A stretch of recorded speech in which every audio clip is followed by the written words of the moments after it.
నూతన సంవత్సరం అడుగు పెట్టబోతున్నారు. మీ పట్టణానికి, మీ గ్రామానికి, మీ ఇంటికి, ఏంటండి మీ పరిసర ప్రాంతానికి మీరు వెళుతున్నారండి. ఇప్పుడు వెళుతున్నారు. ఇప్పుడు మీ ప్రతి అడుగులో నా దేవుడు తోడుగా ఉండబోతున్నాడు. మీ ప్రతి మాటలో పరిశుద్ధాత్ముడు ఉండబోతున్నాడు. మీ జీవన విధానంలో పరిశుద్ధాత్ముడు ఉండబోతున్నాడు. శక్తి కలిగిన సేవ చేయబోతున్నావు. శక్తి కలిగిన పరిచర్య చేయబోతున్నావు. అపవాది మీద విజయం సాధించబోతున్నారు. హల్లెలూయా.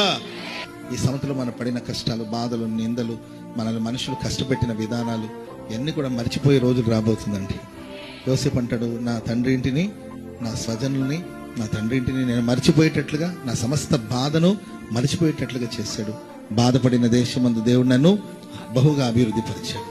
అలా నీ బాధ, నీ దుఃఖం, నీ కష్టం అంతా మర్చిపోయి నెక్స్ట్ ఇయర్ నువ్వు బహుగా మరి ఆశీర్వదించబడేటట్లు ప్రభు నిన్ను దీవించి ఆశీర్వదించుగాక. హల్లెలూయా. నెక్స్ట్ ఇయర్ మీ ఓడలన్నీ నిండబోతుంది. అంతే, మీ ఓడలు నిండబోతుందండి. మీ పడవలు నిండబోతుంది. సర్వ సమృద్ధిని దేవుడు మీకు ఇవ్వబోతున్నాడండి. సర్వ సమృద్ధిని ఇవ్వబోతుంది. నీకు కావలసిందంతా ప్రభు మీకు అనుగ్రహించును గాక.